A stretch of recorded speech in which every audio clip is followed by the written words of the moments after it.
പ്രിയപ്പെട്ടവരെ, സെക്കുലർ സാറ്റർഡേയിലേക്ക് എല്ലാവർക്കും സ്വാഗതം.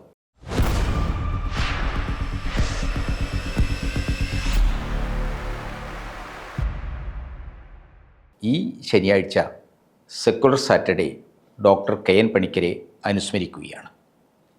തൻ്റെ ദൈക്ഷണികോത്സവവും കർമ്മനിരതവുമായ ജീവിതം അവസാനിപ്പിച്ച് കെ.എൻ. പണിക്കർ നമ്മെ വിട്ടുപിരിഞ്ഞിരിക്കുകയാണ്.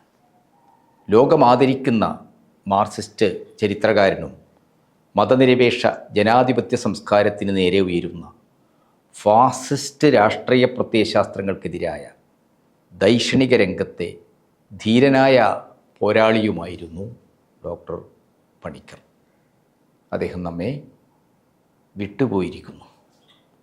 ബാബറി മസ്ജിദ് സംഭവങ്ങളിലും ഗുജറാത്ത് വംശഹത്യ ഉൾപ്പെടെയുള്ള ഹിന്ദുത്വ ഫാസിസത്തിൻ്റെ നൃശംസനീയമായ അഴിഞ്ഞാട്ടങ്ങളിലും ശക്തമായ നിലപാട് സ്വീകരിച്ച് എഴുതുകയും ഇന്ത്യയൊട്ടുക്കും സഞ്ചരിക്കുകയും മതനിരപേക്ഷ ജനാധിപത്യ സമൂഹത്തെ രാജ്യമെത്തപ്പെട്ട അപകടസന്ധിയെ ആപൽ സന്ദർഭത്തെ സംബന്ധിച്ച് നിരന്തരമായി ഓർമ്മിപ്പിക്കുകയും ചെയ്ത ഡോക്ടർ പണിക്കരുടെ വിയോഗം മതനിരപേക്ഷ ജനാധിപത്യ ശക്തികൾക്ക് ആകെ വലിയ നഷ്ടമാണ്. Doctor K N. പണിക്കർ ചരിത്രത്തെ ഒരു സമരപഥമായും നിരന്തരമായ സാമൂഹ്യ പരിവർത്തനത്തിനായുള്ള സംഘർഷങ്ങളുടെ ഭൂമികയായും കണ്ട ചരിത്രകാരനാണ്. ഇന്ത്യൻ ചരിത്രത്തെയും സംസ്കാരത്തെയും മാർക്സിയൻ അപഗ്രഥന രീതിയിൽ പഠിക്കുകയും കൊളോണിയൽ മൂല്യബോധങ്ങൾക്കും വർഗീയതക്കുമെതിരെ പ്രതിരോധം തീർത്ത ലോകം ആദരിക്കുന്ന ഇന്ത്യൻ ചരിത്രകാരനാണ് ഡോക്ടർ കെ.എൻ. പണിക്കർ. ചരിത്രപരമായ ഭൗതികവാദ നിലപാടുകളിൽ നിന്നുകൊണ്ടാണ് അദ്ദേഹം കൊളോണിയൽ ആധുനികതയെക്കുറിച്ചുള്ള പഠനങ്ങളും വ്യാഖ്യാനങ്ങളും മുന്നോട്ട് വച്ചിട്ടുള്ളത്. ഗ്രാംഷിയുടെ അതീശത്വത്തെയും പ്രത്യയശാസ്ത്രത്തെയും സംബന്ധിച്ച വീക്ഷണങ്ങളെ സ്വീകരിച്ചുകൊണ്ടാണ് അദ്ദേഹം ചരിത്രരചനയ്ക്ക് സാംസ്കാരിക പരിപ്രേക്ഷ്യം രൂപപ്പെടുത്തിയത്. ചരിത്രത്തെ ഉൽപാദന ശക്തികളുടെയും ബന്ധങ്ങളുടെയും അടിസ്ഥാനത്തിൽ മനസ്സിലാക്കുമ്പോൾ തന്നെ ഗ്രാംഷിയും ഇ.പി. തോംസണും റെയ്മണ്ട് വില്യംസും ഒക്കെ മുന്നോട്ട് വെച്ച സാംസ്കാരിക പരിപ്രേക്ഷ്യത്തിൻ്റെ കൂടി അടിസ്ഥാനത്തിൽ സമീപിക്കുകയും അപഗ്രഥിക്കുകയും ചെയ്തു എന്നുള്ളതാണ് ഡോക്ടർ പണിക്കരുടെ ദൈക്ഷണിക സവിശേഷതയായിരിക്കുന്നത്. ഇന്ത്യയുടെ ഭൗതിക ചരിത്രരചനയിലായിരുന്നു അദ്ദേഹം കേന്ദ്രീകരിച്ചിരുന്നത് എന്ന് നമുക്ക് അറിയാം. ഇന്ത്യൻ ജനതയുടെ കൊളോണിയൽ വിരുദ്ധ സമരങ്ങളെയും അതിന് നേതൃത്വം നൽകിയ ദേശീയ നേതാക്കളെയുമൊക്കെ സൂക്ഷ്മ വിശകലനത്തിന് അദ്ദേഹം വിധേയമാക്കിയിട്ടുണ്ട്. വൈദിക ബ്രാഹ്മണ്യവും ജാതി വ്യവസ്ഥയും സൃഷ്ടിച്ച ഇന്ത്യൻ സമൂഹത്തിൻ്റെ ഇരുണ്ട ഭൂതകാലത്തെയും അതിനോട് കലാപം ചെയ്ത നവോത്ഥാനത്തിൻ്റെ ജ്ഞാനധാരകളെയും സംബന്ധിച്ച് ഗൗരവാവഹമായ പഠനങ്ങൾ പണിക്കർ സാറിൻ്റെതായിട്ട് നമ്മുടെ മുമ്പിലുണ്ട്. ഇന്ത്യൻ നവോത്ഥാനത്തിൻ്റെയും കേരളീയ സാമൂഹ്യ പരിഷ്കരണ പ്രസ്ഥാനങ്ങളെയും പറ്റിയൊക്കെയുള്ള വിപുലമായ പഠനാന്വേഷണങ്ങളും സൂക്ഷ്മമായ തലങ്ങളിലെ വിശകലനങ്ങളും അദ്ദേഹം മുന്നോട്ട് വച്ചിട്ടുണ്ട്. നവോത്ഥാനം ഉയർത്തിക്കൊണ്ടുവന്ന നവീകരണത്തിൻ്റെയും പരിവർത്തനോന്മുഖതയുടേതായ പ്രവണത ചിന്താരംഗത്തെയും സാമൂഹ്യരംഗത്തെയും മതാധിഷ്ഠിത ചൂഷക വർഗങ്ങളുടെ അധികാരത്തെ ചോദ്യം ചെയ്യുക എന്നതാണെന്ന് അദ്ദേഹം നിരീക്ഷിക്കുന്നുണ്ട്. അതായത് നവോത്ഥാനത്തിൻ്റെ വർഗപരതയെക്കുറിച്ചാണ് അദ്ദേഹം ആലോചിച്ചത്, എഴുതിയത്. അദ്ദേഹം നവോത്ഥാനത്തെയും നവീകരണത്തെയും മുഖ്യ പ്രവണത ഭൗതികമായും സാമൂഹികമായും മതത്തിലെ ചൂഷകരെ അല്ലെങ്കിൽ അതിൻ്റെ അധികാരത്തെ, അതിൻ്റെ സാമൂഹ്യമായ സ്വാധീനത്തെ വെല്ലുവിളിക്കുകയാണ് എന്ന് അദ്ദേഹം നിരീക്ഷിക്കുന്നുണ്ട്. റാം മോഹൻ റോയിയും മതസമ്പ്രദായങ്ങളുടെ ഈ വഞ്ചകമായ സ്വഭാവത്തെയും തങ്ങളുടെ താല്പര്യ സംരക്ഷണാർത്ഥം ചൂഷകർ മതാചാരങ്ങൾ വഴി അതിൽ ഉൾക്കൊള്ളിക്കുന്ന അയുക്തികതകളെയും ചൂണ്ടിക്കാട്ടി. റാം മോഹൻ റോയിയുടെയൊക്കെ നവോത്ഥാന ചരിത്രത്തെ അദ്ദേഹം വിശകലനം ചെയ്തു. ചൂഷകവർഗങ്ങളുടെ അധികാരത്തെ ഉന്മൂലനം ചെയ്യുക എന്നത് നവോത്ഥാന നവീകരണ പ്രസ്ഥാനങ്ങളുടെ കേന്ദ്ര പ്രമേയമായിരുന്നു എന്ന കാര്യമാണ് പണിക്കർ തൻ്റെ പഠനങ്ങളിലൂടെ മുന്നോട്ട് കൊണ്ടുവന്നത്. ഈ ദിശയിൽ 19-ാം നൂറ്റാണ്ടിൽ പുരോഹിത വിഭാഗത്തിൻ്റെ ദൈവികമായ അറിവുകളുടെ കുത്തക ചോദ്യം ചെയ്യപ്പെട്ടു. റാം മോഹൻ റോയ് നടത്തിയ ഉപനിഷത്തുകളുടെ ബംഗാളി വിവർത്തനം ഇതിൻ്റെ ദൃഷ്ടാന്തമാണ്. ബ്രാഹ്മണേതരമായ ജാതികളിലെ വിദ്യാസമ്പന്നരായർക്കെങ്കിലും ഇത് മതപരമായ നിയന്ത്രണങ്ങളിൽ നിന്നുള്ള വിമോചനമായി. ഈ വിഭാഗം പുതുതായി പെറ്റിപുഷ വിഭാഗങ്ങളായിരുന്ന പിന്നീട് ദയാനന്ദ സരസ്വതി മതപരമായ വിപ്ലവത്തിന് ജനാധിപത്യപരമായ ഉള്ളടക്കം നൽകുന്നതായിട്ടും പണിക്കർ നിരീക്ഷിക്കുന്നുണ്ട്. അദ്ദേഹം സ്ത്രീകളും താഴ്ന്ന ജാതിക്കാരും ഉൾപ്പെട്ട എല്ലാവർക്കും വേദം വായിക്കാൻ മാത്രമല്ല വ്യാഖ്യാനിക്കാനുമുള്ള അവകാശത്തെ സ്ഥാപിച്ചു. ഈ ആര്യ സമാജത്തെക്കുറിച്ചൊക്കെയുള്ള പണിക്കരുടെ നിരീക്ഷണം വളരെ പ്രധാനമാണ്. എന്നാൽ അവർ ധർമ്മശാസ്ത്ര ബ്രാഹ്മണ്യത്തെ ചോദ്യം ചെയ്തില്ല. ചോദ്യം ചെയ്തത് അതായത് സാമൂഹ്യ പരിഷ്കരണത്തെ അതിൻ്റെ നവോത്ഥാനപരമായ സ്ത്രീകളുടെയും താഴ്ന്ന ജാതികളുടെയും ഒക്കെ തന്നെ ഒരു വിമോചനാത്മകതയിൽ സമീപിച്ചത് ജ്യോതിബ ഫുലെയും നാരായണ ഗുരുവും മാത്രമാണെന്ന് പണിക്കർ ചൂണ്ടിക്കാണിക്കുന്നുണ്ട്. ആചാരപരമായ മാറ്റങ്ങളും പുരോഹിത വിഭാഗത്തിൻ്റെ അധികാരത്തെ ബാധിച്ചു. കാരണം ആചാരങ്ങളിലും അനുഷ്ഠാനങ്ങളിലും പിടിച്ചാണ് അവർ ജനതയെ കീഴ്പ്പെടുത്തിയിരുന്നത്. ആചാരങ്ങളുടെ ലഘൂകരണവും ആരുടെ മധ്യസ്ഥതയുമില്ലാതെ അവ അനുഷ്ഠിക്കാമെന്നതും പുരോഹിത അധികാരത്തിനേറ്റ പ്രഹരമായിരുന്നു. പ്രമുഖ നവോത്ഥാന നായകനായ അക്ഷയ് കുമാർ ദത്ത് മതാചാരങ്ങളുടെ അടിസ്ഥാനത്തെ തന്നെ ചോദ്യം ചെയ്ത് ദേവേന്ദ്രനാഥ ടാഗോറിൻ്റെ നേതൃത്വത്തിൽ ബ്രഹ്മസമാജം പുതിയ ഒരു കൂട്ടം അനുഷ്ഠാനങ്ങൾ തന്നെ രൂപപ്പെടുത്തി. പ്രാർത്ഥനാ സമാജവും ആര്യ സമാജവും ഈ വഴിക്ക് തന്നെ നീങ്ങി. നവോത്ഥാന പ്രസ്ഥാനം രൂപപ്പെടുത്തിയ അനുഷ്ഠാനങ്ങൾക്ക് വിമോചനാത്മകമായ സ്വഭാവമാണ് ഉള്ളത് എന്ന് പണിക്കർ നിരീക്ഷിക്കുന്നുണ്ട്. ഒരു പരിധിവരെ കീഴാള നേതാക്കൾക്ക് ജനതയ്ക്ക് അവ സ്വാതന്ത്ര്യം പ്രദാനം ചെയ്തു. ഈ ബദൽ അനുഷ്ഠാന മാതൃകകൾ പുരോഹിത അധികാരങ്ങൾക്കേറ്റ കനത്ത പ്രഹരമായിരുന്നു എന്ന് പണിക്കർ എഴുതുന്നുണ്ട്. മിത്തുകളെയും അന്ധവിശ്വാസങ്ങളെയും ചോദ്യം ചെയ്ത് ശാസ്ത്രബോധവും യുക്തിചിന്തയും വളർത്തിയെടുക്കുന്നതിന് ചരിത്ര പഠനത്തിൻ്റെ വലിയ പങ്കുണ്ടെന്ന് നിരന്തരം ഓർമ്മപ്പെടുത്തുകയും തൻ്റെ ലേഖനങ്ങളിലൂടെയും പ്രഭാഷണങ്ങളിലൂടെയും പഠിപ്പിക്കുകയും ചെയ്ത ചരിത്രകാരനാണ് ഡോക്ടർ കെ.എൻ. പണിക്കർ. ഇന്നിപ്പോൾ നവോത്ഥാനം ചരിത്രത്തിലേക്ക് ആനയിച്ച സമസ്ത പ്രകാശധാരകളെയും തല്ലിക്കെടുത്തുന്ന പുനരുത്ഥാന ശക്തികൾ സാമൂഹ്യ ജീവിതത്തിൻ്റെ എല്ലാ മണ്ഡലങ്ങളിലും ഉയർന്നു വരികയാണ്, ഭീഷണമായി വളർന്നു വരികയാണ്. വർഗീയത നമ്മുടെ ജനാധിപത്യ മതനിരപേക്ഷ സംവിധാനങ്ങളെയും സംസ്കാരത്തെയും കീഴടക്കിക്കളയുന്ന അത്യന്തം അപകടകരമായ ഒരു ചരിത്രസന്ധിയിലാണ് നമ്മുടെ രാജ്യം എത്തി നിൽക്കുന്നത്. ഈ കാര്യങ്ങളെയെല്ലാം സംബന്ധിച്ച് 1980-കളിൽ തന്നെ മുന്നറിയിപ്പ് നൽകിയ ചരിത്രകാരനായിരുന്നു ഡോക്ടർ പണിക്കർ. നമ്മുടെ സമ്പദ്ഘടനയുടെയും രാഷ്ട്രഘടനയുടെയും സർവ്വമണ്ഡലങ്ങളിലും പിടിമുറക്കുന്ന നിയോലിബറൽ മൂലധന താൽപ്പര്യങ്ങളുമായി ബന്ധപ്പെട്ടുകൊണ്ടാണ് അന്ധവിശ്വാസങ്ങളും അനാചാരങ്ങളും യജ്ഞയാഗ സംസ്കാരങ്ങളും സ്ത്രീവിരുദ്ധമായ വിശ്വാസാചാരങ്ങളുമെല്ലാം ശക്തിപ്പെട്ടു വന്നിരുന്നതെന്ന് തൻ്റെ നവോത്ഥാനത്തെയും വർഗീയതയും സംബന്ധിച്ച പഠനങ്ങളിലൂടെ ഡോക്ടർ പണിക്കർ സാർ മുന്നോട്ട് വെക്കുന്നുണ്ട്. ആ നിരീക്ഷണങ്ങൾ ഇന്ന് വളരെ പ്രസക്തമാണ്.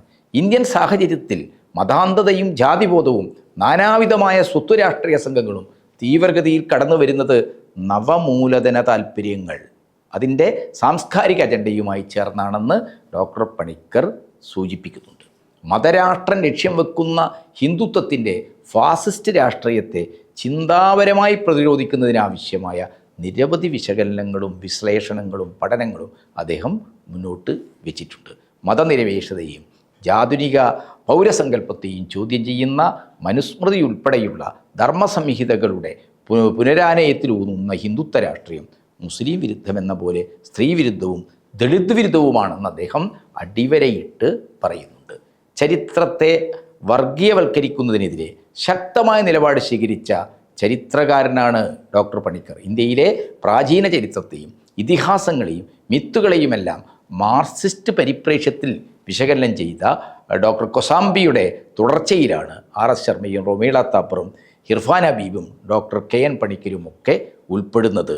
ചരിത്രരചനയെയും ചരിത്രപരമായ ഭൗതികവാദത്തിൻ്റെ അടിസ്ഥാനത്തിൽ സമീപിച്ച ആളുകളായിരുന്നു, ചരിത്രകാരന്മാരായിരുന്നു ഇവരെല്ലാം. അതായത് ഇന്ത്യയുടെ ചരിത്രത്തെ വസ്തുനിഷ്ഠവും മതനിരപേക്ഷവുമായി മനസ്സിലാക്കാനും രേഖപ്പെടുത്താനുമാണ് ഇവരൊക്കെ ശ്രമിച്ചത്.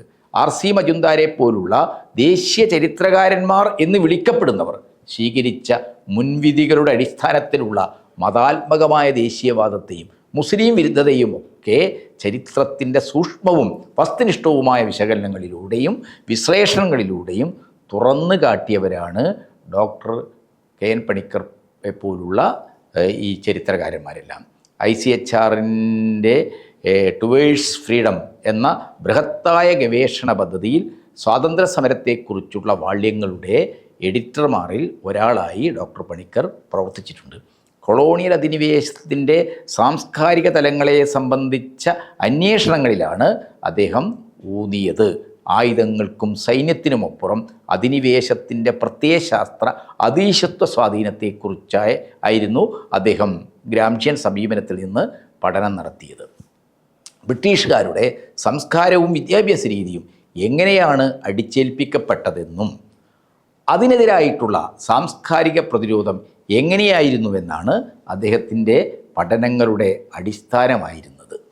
കൊളോണിയൽ ആധുനികതയെക്കുറിച്ചുള്ള അദ്ദേഹത്തിൻ്റെ ചരിത്ര വ്യാഖ്യാനങ്ങളും അപഗ്രഥനങ്ങളും വളരെ പ്രധാനമാണ്. ഇന്ത്യയിലെ ജനാധിപത്യം, മതനിരപേക്ഷത, വർഗീയത എന്നീ വിഷയങ്ങളിലെ അദ്ദേഹത്തിൻ്റെ പഠനങ്ങൾ ഗ്രാംഷ്യൻ സമീപനങ്ങളെയും ആശയങ്ങളെയും അടിസ്ഥാനമാക്കിയുള്ള നിരീക്ഷണങ്ങൾ, ഇതെല്ലാം വളരെ ശ്രദ്ധേയമാണ്, വളരെ പ്രധാനമാണ്. ഗ്രാംഷിയുടെ അതീശത്വ പ്രത്യയശാസ്ത്ര പഠനങ്ങൾ പ്രകടമാകുന്ന ഡോക്ടർ പണിക്കരുടെ വിഖ്യാതമായ ഗവേഷണ കൃതിയാണ് മലബാർ കലാപത്തെ അടിസ്ഥാനമാക്കിയുള്ള പ്രഭുത്വത്തിനും ഭരണകൂടത്തിനും എതിരെ എന്ന കൃതി എന്ന ഗ്രന്ഥം. എങ്ങനെയാണ് കൊളോണിയൽ ഭരണകൂടത്തിൻ്റെ സാംസ്കാരിക പ്രത്യയശാസ്ത്ര കടന്നുകയറ്റം മതസേവനം ജീവിതവൃത്തിയാക്കിയ ഉലമാക്കളിലും മറ്റും അസംതൃപ്തി ഉളവാക്കിയതെന്ന് ഈ കൃതി പരിശോധിക്കുന്നു. ബാഹ്യ സ്വാധീനങ്ങളെ നേരിടാൻ സ്വന്തം മതവും സംസ്കാരവും പുനരുജ്ജീവിപ്പിക്കുന്ന ഇതിലേക്ക് ഈ മുസ്ലിം പണ്ഡിതന്മാർ എങ്ങനെ എത്തിപ്പെട്ടു എന്ന്, അവരുടെ മതബോധനങ്ങൾക്ക് എങ്ങനെയാണ് ബ്രിട്ടീഷ് വിരുദ്ധതയുടെ മുഖവും മുദ്രയും വന്നതെന്നും അദ്ദേഹം സൂക്ഷ്മതലത്തിൽ തന്നെ വിശകലനം ചെയ്യുന്നുണ്ട്. മലബാറിലെ മാപ്പിള സമരങ്ങളെ ബ്രിട്ടീഷ് വിരുദ്ധ പോരാട്ടങ്ങളെ രൂപപ്പെടുത്തുന്നതിൽ പരമ്പരാഗത ബുദ്ധിജീവികളായ ഉലമാക്കൾക്കും മുസ്ലിയാന്മാർക്കും ഖാദിമാർക്കുമൊക്കെ വലിയ പങ്ക് ഉണ്ട് എന്ന് ഡോക്ടർ പണിക്കർ അദ്ദേഹത്തിൻ്റെ ഈ പുസ്തകത്തിൽ അപഗ്രഥനം ചെയ്ത് പറയുന്നുണ്ട്. മതാനുഷ്ഠാനങ്ങളിൽ മാത്രമല്ല, ജീവിതക്രമങ്ങളിലേക്കും ഇത്തരം പരമ്പരാഗത ബുദ്ധിജീവികളായ മതപണ്ഡിതർ സ്വാധീനം ചെലുത്തുന്നു. ഗ്രാംഷി പറഞ്ഞതുപോലെ ഗ്രാമീണ ജീവിതത്തിൻ്റെ സമഗ്രതയും അതിനകത്ത് മാറ്റങ്ങൾക്കായിട്ടുള്ള ബീജങ്ങളും വിക്ഷുബ്ധതകളും തിരിച്ചറിയാൻ പരമ്പരാഗത ബുദ്ധിജീവികൾ നയിച്ച പ്രസ്ഥാനങ്ങളുമായി അവയെ കണ്ണിചേർക്കാനും കഴിഞ്ഞു എന്നതാണ് ഈ മലബാർ കലാപത്തെക്കുറിച്ചുള്ള പഠനത്തിൽ ഡോക്ടർ പണിക്കർ ചൂണ്ടിക്കാണിക്കുന്നത്. ആശയപരമായി മാപ്പിള സമരങ്ങളുടെ ചാലകശക്തികളായി മാറിയ പരമ്പരാഗത ബുദ്ധിജീവികളിൽ പ്രമുഖർ വെളിയങ്കോട് ഉമർ ഖാസിയും സെയ്ദലവി തങ്ങളും അദ്ദേഹത്തിൻ്റെ പുത്രൻ മമ്പുറം സെയ്ദ് ഫസൽ പുക്കോയത്തങ്ങളും അതേപോലെ തന്നെ സെയ്ദ് മനാവുല്ല മക്തിത്തങ്ങളും ഒക്കെ ആയിരുന്നു. മലബാർ കലാപത്തെ സംബന്ധിച്ച സൂക്ഷ്മമായ ഒരു അപഗ്രഥന പഠനമാണ് പണിക്കരുടെ ഈ കൃതി. ബ്രിട്ടൻ്റെയും പാശ്ചാത്യ സാമ്രാജ്യത്വത്തിൻ്റെയും അധിനിവേശം സൃഷ്ടിച്ച അടിമത്വത്തിനും ജന്മിത്വത്തിൻ്റെ നൃശംസകൾക്കുമെതിരായ ഉയർത്തെഴുന്നേൽപ്പായിരുന്നു 1921 മലബാർ കലാപം. ഇസ്ലാമിക ഉത്ബോധനങ്ങളിൽ പ്രചോദിതരായിരുന്ന ആലി മുസ്ലിയാരും വാര്യംകുന്നനും, എന്നാൽ അവർ ഒരിക്കൽ പോലും അപരമതങ്ങളെ ശത്രുതയോടുകൂടി കാണാത്തവർ ആണെന്ന വസ്തുത കൃത്യമായ ചരിത്രരേഖകളുടെയും സംഭവങ്ങളുടെയും അടിസ്ഥാനത്തിലുള്ള വിശകലനത്തിലൂടെ ഡോക്ടർ പണിക്കർ ഈ കൃതിയിലൂടെ അനാവരണം ചെയ്യുന്നുണ്ട്. വർദ്ധിതമാകുന്ന ഇസ്ലാമോഫോബിയയുടെയും വർഗീയ ഫാസത്തിൻ്റെയും ചരിത്രത്തെ സംബന്ധിച്ച അപനിർമ്മാണങ്ങൾക്ക് സൂക്ഷ്മ പഠനങ്ങളിലൂടെയുള്ള പ്രതിരോധവും മറുപടിയും കൂടിയാണ് ഡോക്ടർ പണിക്കരുടെ ഈ ഗവേഷണ പഠനങ്ങൾ. പ്രഭുത്വത്തിനും രാജവാഴ്ചയ്ക്കുമെതിരെ എന്ന ഈ കൃതി കൊളോണിയലും വർഗീയവുമായ വിശകലനങ്ങളെ സൂക്ഷ്മതലങ്ങളിൽ തന്നെ തുറന്നു കാട്ടുന്നു.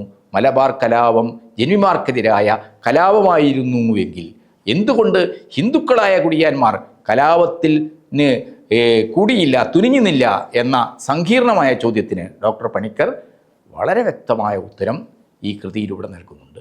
തെക്കൻ മലബാറിലെ സാമൂഹ്യ ബന്ധങ്ങളെയും വർഗങ്ങളെയും അവരുടെ വിശ്വാസങ്ങളെയുമെല്ലാം സൂക്ഷ്മമായി തന്നെ പരിശോധിക്കുകയും മതത്തിൻ്റെയും സംസ്കാരത്തിൻ്റെയും സാമൂഹ്യ പ്രത്യയശാസ്ത്ര സ്വാധീനങ്ങൾ എങ്ങനെയാണ് കലാപത്തിൽ പ്രവർത്തിച്ചതെന്ന് നിർദ്ധാരണം ചെയ്യുന്നു എന്നതാണ് ഈ കൃതിയുടെ പ്രത്യേകത. ഗ്രാംഷിയൻ സമീപനത്തെ തൻ്റെ ചരിത്ര പഠനത്തിൽ, പ്രത്യേകിച്ച് ഭൂതകാലത്തെ അതിൻ്റെ സാമൂഹ്യ അതീശത്വം നിർണയിച്ച വർഗശക്തികളെ ഒക്കെ തന്നെ അനാവരണം ചെയ്യുന്ന ചരിത്രപരമായ ഭൗതികവാദത്തിൻ്റെയും ഗ്രാംഷിയൻ സാംസ്കാരിക പരിപ്രേക്ഷ്യത്തിൻ്റെയും അടിസ്ഥാനത്തിലുള്ള ചരിത്രരചനയാണ്, ആ രീതിയിലുള്ള സംഭാവനകളാണ് ഒരു ചരിത്രകാരൻ എന്ന നിലക്ക് ഡോക്ടർ പണിക്കർ നമുക്ക് നൽകിയിട്ടുള്ളത്.